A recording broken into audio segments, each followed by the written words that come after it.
Shalom teman-teman. Selamat datang di ibadah GMII Makedonia Jakarta. Sebelum kita memulai ibadah, mari kita menyanyikan lagu Halo Halo, Hello Hello, Ala Ala.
Bersama Eva. Hari ini kita akan memulai ibadah sekolah minggu GMII Makedonia. Sebelum kita mulai ibadah, kita berdoa dulu ya. Tuhan Yesus, terima kasih. Sekarang kami mau memulai ibadah ini. Tuhan berkati kami supaya kami bisa mengerti dalam cerita ini. Dalam nama Tuhan Yesus Eva berdoa. Amin. Teman-teman, mari kita memuji Tuhan. Kalau begitu, mari kita menyanyikan lagu Tanganku Kerja Buat Tuhan.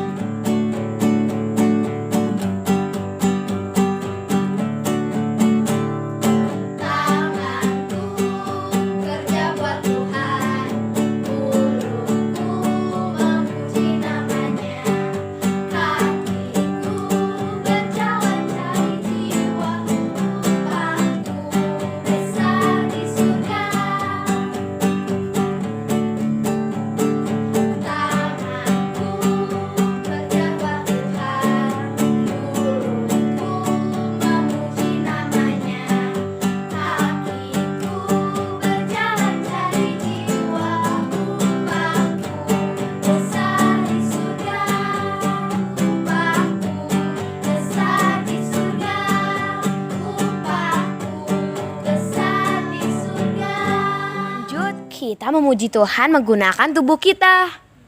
Masih semangat kan? Yuk kita mau memuji Tuhan. Lagunya Hati-hati Gunakan Tanganmu.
saya Samuel Abraham Lincoln Pangaribuan ingin bersaksi akan cinta kasih Tuhan selama aku belajar dari rumah. Tidak terasa dari bulan Juli sampai saat ini kita belajar di rumah ya. Tapi puji Tuhan, aku bisa menjalaninya walaupun agak sulit ya. Kalau belajar dari rumah, aku bersyukur saat belajar dari rumah, aku selalu didampingi oleh mama papaku. Saat belajar, aku selalu berdoa terlebih dahulu. Walaupun selama COVID-19 ini ada, kita tidak bisa ke gereja setiap minggu. Tapi aku selalu ikut loh ibadah online yang dikirimkan oleh Tante Maria. Doaku agar COVID-19 ini cepat berlalu, agar kita bisa ketemu lagi di gereja dan bersama-sama beribadah dengan orang tua kita. Terima kasih. Tuhan Yesus memberkati kita semua. Dadah. Halo, kita kembali lagi di Kamu Perlu Tahu. Kali ini kita akan membahas tentang Dr. Albert Schweitzer. Ia adalah seorang dokter misionaris yang menghabiskan seluruh hidupnya untuk melayani orang-orang miskin di Afrika. Yuk, simak kisahnya. Albert lahir pada 1875. Ia adalah seorang anak yang terlahir jenius. Ia belajar dan menguasai musik dan luar biasa. Namun Albert kecil juga sangat peka akan kebutuhan orang lain di sekitarnya. Albert pada usia 6 tahun sangat tersentuh ketika pada hari pertamanya di sekolah ia melihat teman-teman di sekelilingnya dan ia menyadari betapa banyak orang yang tidak bernasib baik seperti dirinya dan keluarganya. Hari itu juga Albert berkeputusan untuk tidak akan pernah menggunakan pakaian yang lebih bagus daripada teman-temannya di sekolah. Naluri kemanusiaannya sudah berkembang sejak ia kecil. Albert memulai karir musiknya sejak usia muda di Paris. Namun tidak lama setelah itu, ia banting setir dan menuruti panggilannya untuk melayani sesama dengan mengikuti jejak ayahnya sebagai teolog dan pendeta. Ia belajar teologi dan filosofi dan kemudian menjadi pengajar di Universitas Strasbourg. Tetapi pada usia 28 tahun, Albert meninggalkan profesinya sebagai dosen. Setelah ia membaca tulisan tentang kemiskinan yang melanda Kongo di pantai barat Afrika, ia ingin membantu masyarakat di sana. Masyarakat yang sungguh-sungguh miskin, dan ia menyadari bahwa kesehatan adalah jalan terbaik untuk membantu secara langsung mereka yang berkebutuhan. Karena itu, sekali lagi ia banting setir dan belajar kedokteran. Setelah lulus, ia mengajukan permohonan untuk ditempatkan di La Béarn di daerah yang kini menjadi negara Gabon. Ia kemudian memulai dengan rumah sakitnya yang fenomenal, sebuah kandang ayam. Dalam 9 bulan pertama, ia bersama istrinya telah mengobati lebih dari 2.000 orang sakit. Ketika Perang Dunia Pertama pecah, ia dikirim kembali ke Prancis dan menulis beberapa buku etika dan filsafat, yang antara lain mengantarnya untuk kelak memperoleh hadiah Nobel. Setelah memungkinkan untuk kembali ke Afrika, ia menggalang dana dan mengadakan konser di mana ia sendiri menjadi musisinya. Dan dengan itu ia bisa membawa berbagai peralatan yang layak untuk pengobatan di rumah sakit di pedalaman Afrika itu. Dengan berbagai kiprahnya, Albert kemudian berhasil menjadikan pelayanannya sebagai daya tarik para dermawan. Dan dalam tahun-tahun berikutnya, sumbangan mengalir deras baginya. Pada 1952, Schweitzer menerima hadiah Nobel Perdamaian atau dedikasi kemanusiaannya yang luar biasa dan inspirasinya bagi bangsa-bangsa di seluruh dunia. Kesungguhannya melayani mereka yang membutuhkan bantuan, kerelaannya untuk ikut hidup menderita, sekalipun ia bisa hidup nyaman di tanah kelahirannya. Prinsip-prinsip dalam menjalani hidupnya yang ia tebarkan melalui tulisan dan media lain telah memengaruhi jutaan orang hingga kini. Albert Schweitzer wafat dalam usia 90 tahun di tempat ia melayani di Gabon, Afrika. Si jenius, pemusik ulung, filsuf handal, dan dokter piawai yang meninggalkan kehidupan nyamannya untuk mereka yang kurang beruntung. Sungguh, kasihnya telah mengubah segalanya. Keteladanannya akan hidup selamanya. Pesan moral yang kita dapatkan hari ini adalah kita harus peduli dan saling mengasihi dan juga menghargai orang lain. Terima kasih telah mendengarkan Kamu Perlu Tahu hari ini. Minggu depan kita akan membahas hal-hal yang lebih menarik lagi. Dadah! Teman-teman, kita mau menyiapkan hati kita untuk mendengar firman Tuhan. Sebelumnya mari kita mengangkat pujian. Yesus yang termanis buat jiwaku.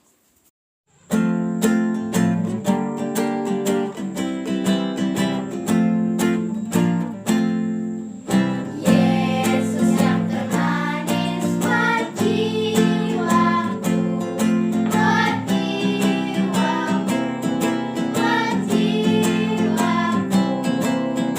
Yesus yang termanis buat jiwaku, ku cinta selamanya. Yesus yang termanis buat papaku, buat mamaku, buat kakakku. Yesus yang termanis buat adikku, ku cinta selamanya. Shalom adik-adik. Wah, puji Tuhan, hari ini kita bisa lagi bertemu dalam ibadah sekolah minggu GMI Makedonia. Ya, hari ini kakak bersyukur bisa lagi menyampaikan firman Tuhan di tengah-tengah adik-adik sekolah minggu GMI Makedonia, walaupun harus menyampaikan firman Tuhan melalui channel YouTube, ya. Tapi tidak apa-apa. Walaupun kita menyaksikan melalui channel YouTube, tapi kita yakin bahwa firman Tuhan itu firman yang berkuasa, firman Tuhan yang sanggup mengubah kehidupan kita menjadi lebih baik, ya. Maka sebelum kita mendengarkan firman Tuhan, saat ini kita akan berdoa terlebih dahulu. Kita mau meminta Tuhan supaya Tuhan menguasai hati dan pikiran kita, dan juga Tuhan sungguh-sungguh menolong kita untuk mengerti akan firman Tuhan ini. Mari kita berdoa. Tuhan Yesus yang baik, hari ini kami bersyukur di mana Tuhan sudah mempertemukan kami walaupun melalui channel YouTube. Tapi kami tahu Tuhan, walaupun kami melalui channel YouTube, kami menyadari dan kami tahu Tuhan pun hadir di dalam ibadah kami pada hari ini. Maka tolong kami Tuhan, dalam ibadah kami pada hari ini yang akan mendengarkan firman Tuhan, Tuhan tolong, Tuhan memberkati, kuasai hati dan pikiran kami, supaya kami sungguh-sungguh mengerti dan memahami akan setiap kebenaran firman Tuhan yang akan disampaikan kepada kami. Maka tolong kami masing-masing Tuhan, berikan Roh Kudus-Mu dalam hati kami, supaya kami duduk diam dengan tenang untuk menikmati akan firman Tuhan. Di dalam nama Tuhan Yesus kami sudah berdoa. Amin. Nah, adik-adik, hari ini kita akan mendengarkan firman Tuhan, ya. Temanya itu adalah aku mau bertanggung jawab, ya. Nah, siapa di antara adik-adik yang di rumah yang sudah belajar bertanggung jawab? Ayo tunjuk tangan. Ada? Pasti ya, setiap kita harus hidup bertanggung jawab, ya.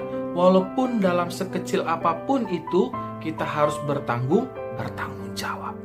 Nah, hari ini kita mau melihat sebuah cerita tokoh Alkitab, ya, yang dimana dia dipercayakan untuk membangun bait Tuhan, ya, bait Allah, ya, rumahnya Tuhan. Siapakah dia? Ada yang tahu? Maka saat ini kita akan menyaksikan siapakah orang itu. Siap-siap ya, kita akan mendengarkannya. Nih adik-adik, tema kita hari ini, temanya adalah aku mau bertanggung jawab. Ya, setiap kita diwajibkan atau diharuskan untuk hidup bertanggung jawab.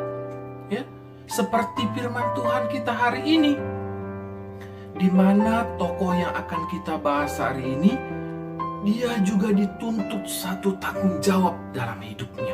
Ya, dia dipercayakan untuk membangun bait Tuhan, ya, atau membangun bait Allah atau rumah Tuhan. Ya. Siapakah dia? Ada yang tahu? Yaitu Raja Salomo. Ya. Siapa itu Raja Salomo? Ada yang tahu? Raja Salomo adalah anak dari Raja Daud. Ya, nah ini dia. Yaitu adalah anak Raja Daud. Ya.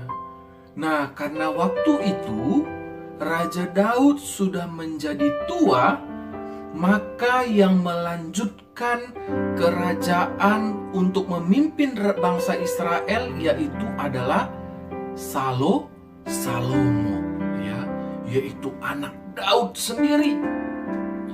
Nah, ketika waktu Salomo sudah menjadi raja atas bangsa Israel, maka Tuhan pun akhirnya memerintahkan atau menyuruh Raja Salomo untuk membangun yaitu bait suci.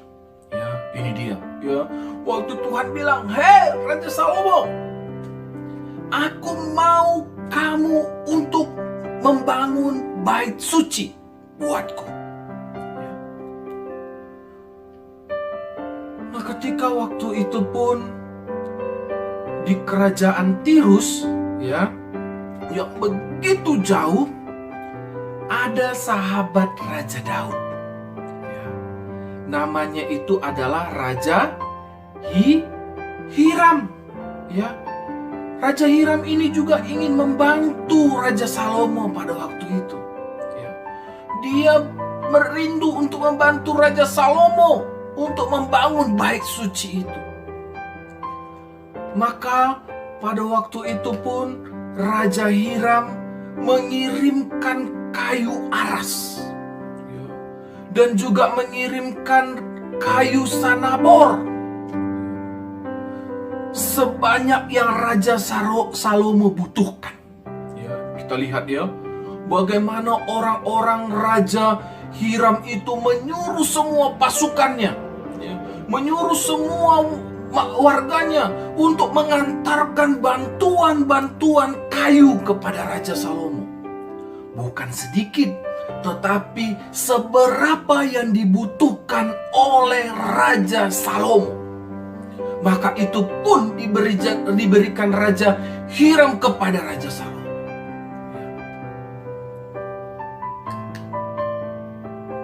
Lalu Raja Salomo pun menyuruh banyak sekali tukang pahat untuk mencari batu-batu yang bagus.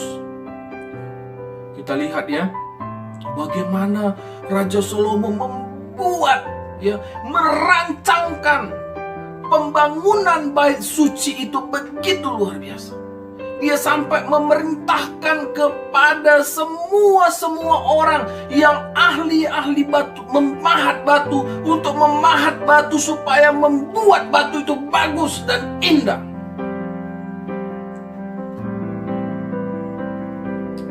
Kemudian Raja Salomo pun juga mengumpulkan begitu banyak emas, perak, tembaga, dan kain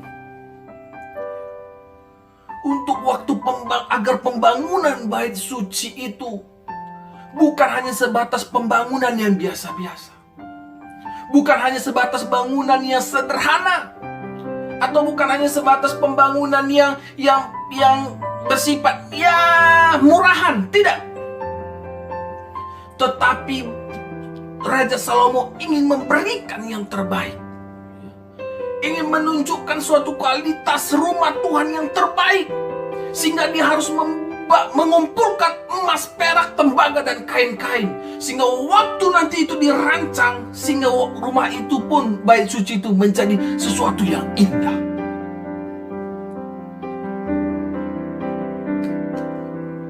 Dan sampai akhir rumah Tuhan itu pun telah selesai dibangun, ya, oleh Raja Salomo selama 7 tahun.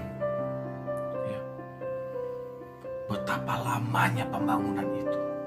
Dan waktu selama 7 tahun itu, dan akhirnya selesailah bait suci itu dibangun dengan begitu indahnya.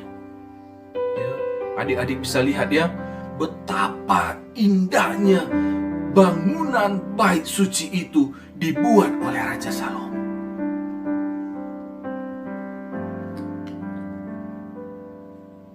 Lalu Raja Salomo pun juga mempersiapkan segala perlengkapan yang ada di dalam rumah Tuhan. Ya, ketika pembangunan itu telah selesai, semuanya sudah indah, tetapi Raja Salomo tidak merasa puas dengan hal itu saja. Raja Salomo juga mempersiapkan segala sesuatunya, ya, mempersiapkan segala perlengkapan yang ada di dalam rumah Tuhan. Ya, kita lihat itu ya, begitu luar biasa perlengkapan yang ada dalam rumah Tuhan itu. Karena pada waktu itu pun tabut perjanjian masih ada berada di kota Daud, maka harus dipindahkan ke kota Yerusalem. Ya, di mana pada waktu itu ya, tabut Tuhan belum ada di Yerusalem, tetapi tabut Tuhan itu masih berada di kota Daud. Maka sangat penting tabut Tuhan itu, ya, artinya tabut Tuhan itu melambangkan di mana kehadiran Tuhan. Ya. Maka waktu itu si Raja Salomo pun merindukan agar tabut Tuhan itu dibawa dari kota Daud sampai kepada Yerusalem, supaya akhirnya ya, supaya tabut Tuhan itu berada di bait suci yang sudah dibangun oleh Raja Salomo. Maka para imam pun ya membawa tabut itu, ya, membawa tabut Tuhan itu dari kota Daud ke Yerusalem. Dan kemudian tabut Tuhan itu diletakkan di dalam ruang yang maha kudus. Kita lihat ya, bagaimana tabut yang tadi itu yang mereka bawa, akhirnya mereka letakkan di tempat di mana seharusnya tabut Tuhan itu berada, di dalam bait suci, di dalam baitnya Allah, di tempat bukan sembarangan, bahkan di tempat yang paling kudus, ya, yaitu namanya adalah ruang maha kudus. Ketika tabut Tuhan itu telah sampai di ruang maha kudus, maka tiba-tiba muncullah awan putih kemuliaan Tuhan, yaitu tanda kehadiran Tuhan semesta alam. Tiba-tiba muncullah awan itu, melambangkan bagaimana kehadiran Allah pencipta langit dan bumi ini telah hadir di dalam bait suci. Sehingga Raja Salomo pun berlutut kepada Tuhan, ya, menandakan tangannya ke atas, ya, dan berdoa agar Tuhan selalu menyertai bangsa Israel. Dia memohon kepada Tuhan, Tuhan, biarlah kiranya Tuhan terus hadir di tengah-tengah bangsa Israel dalam masa kepemimpinannya.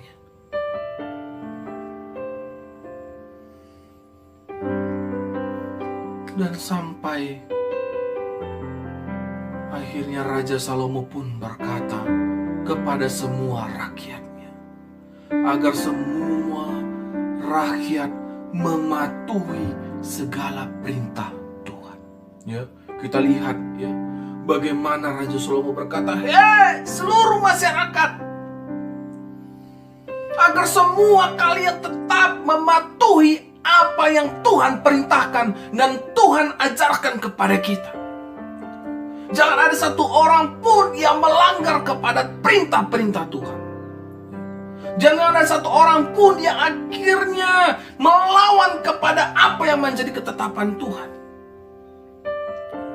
Maka begitu tegasnya Raja Salomo berkata kepada masyarakat, kepada semua bangsa Israel, supaya mereka tetap mematuhi perintah Tuhan.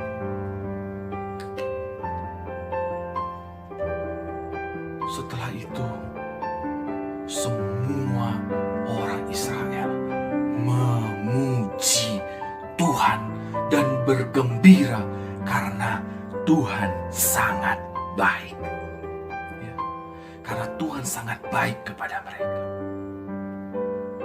Karena Tuhan selalu menyertai bangsa Israel. Apapun yang mereka lakukan, apapun yang mereka kerjakan, Tuhan memberkati bangsa Israel. Maka hari ini kita belajar dari Raja Salomo. Kita belajar apa yang dibuat Raja Salomo. Dia bertanggung jawab atas apa yang menjadi perintah Tuhan. Ketika Tuhan memerintahkan Raja Salomo untuk membangun bait suci, ketika Tuhan memerintahkan Raja Salomo untuk membangun rumah Tuhan, Raja Salomo melakukannya dengan baik. Raja Salomo melakukannya dengan tuntas. Bahkan bukan hanya rumah Tuhan yang biasa-biasa, tetapi rumah Tuhan yang sungguh-sungguh sangat sempurna. Jadi adik-adik, marilah kita belajar dari Salomo. Sekecil apapun tanggung jawab yang diberikan kepada kita, maka lakukanlah semuanya itu hanya untuk kemuliaan bagi nama Tuhan. Ya. Jangan suka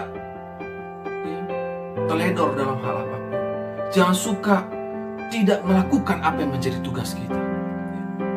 Kalau orang tua kita berkata, "Hei, kerjakan itu. Sini, kerjakan ini." Maka lakukanlah sampai tuntas, ya. Karena Raja Salomo pun tadi melakukannya sampai tuntas. Bahkan dia mengerjakannya selama 7 tahun. Wow, luar biasa, ya. Bagaimana kehidupan Raja Salomo yang bertanggung jawab atas pembangunan bait suci. Maka kita pun hari ini dituntut untuk belajar bertanggung jawab. Adik-adik, belajarlah terus untuk bertanggung jawab dalam hal apapun dalam kehidupan kita. Kiranya firman Tuhan ini memberkati kita. Kiranya firman Tuhan ini terus menolong kita untuk terus bertanggung jawab dalam hal apapun. Mari kita berdoa. Bapa di sorga, terima kasih. Hari ini kami bersyukur untuk kebenaran firman Tuhan yang sudah kami pelajari. Kami belajar dari seorang Salomo yang dipercayakan oleh Tuhan untuk membangun bait suci. Maka dia pun menyelesaikannya sampai pada akhirnya. Bahkan lebih daripada apapun yang dia bisa dia lakukan untuk kemuliaan bagi nama Tuhan. Maka tolong adik-adik yang ada di rumah supaya mereka pun tetap bertanggung jawab. Sekecil apapun perintah itu, sekecil apapun yang harus mereka kerjakan, biarlah mereka mengerjakannya sampai tuntas. Maka berkati adik-adik juga yang di rumah, baik dalam sekolah mereka, baik dalam mengerjakan tugas tanggung jawab mereka. Biarlah Tuhan memberkati mereka, sehingga mereka terus hidup memuliakan nama Tuhan dan menyenangkan hati Tuhan. Buatlah mereka menjadi anak yang berhasil, buatlah mereka menjadi anak yang sungguh-sungguh sukses dalam setiap masa depan mereka masing-masing. Dan hamba juga berdoa ya Tuhan, berkati papa mama mereka pun, biarlah papa mama mereka pun sungguh-sungguh juga terus hidup takut akan Tuhan, terus diberkati Tuhan dalam setiap tugas tanggung jawab mereka, baik membesarkan anak-anak, bahkan juga dalam setiap pekerjaan dan usaha yang mereka lakoni. Biarlah Tuhan memberkati. Terima kasih Bapa, ibadah kami akan berakhir, tapi biarlah kiranya kasih karunia Tuhan dan cinta kasih Tuhan tidak pernah berakhir, baik dalam kehidupan adik-adik maupun dalam kehidupan orang tua mereka, bahkan dalam kehidupan kami semua. Di dalam nama Tuhan Yesus kami berdoa. Haleluya. Amin. Dadah. Tuhan memberkati.